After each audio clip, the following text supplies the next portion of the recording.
साला तू सब तभी से बट कह हमें परेशान करने छे। तो आज को उतना जरूरत रहती तो तोर फैमिली अभी पैसा लगा आ लेतो। तू सब बेसी नाटक नहीं कर, बुझली?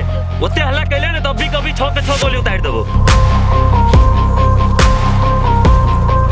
कैसे टाइम लगा दिल के कसो गार्जियन अभी तक पैसा लक नहीं आले। ओइ जंगल में हम एकरा कते खान रखने रहबै।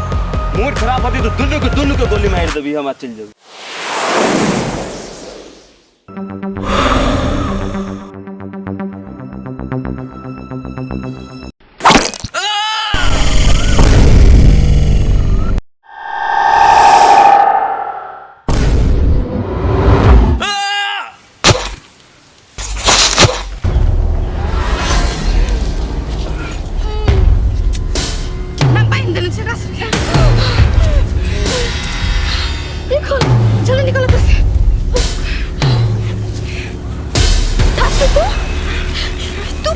दीदी ये बात सब छोड़, अब तो से जल्दी निकल।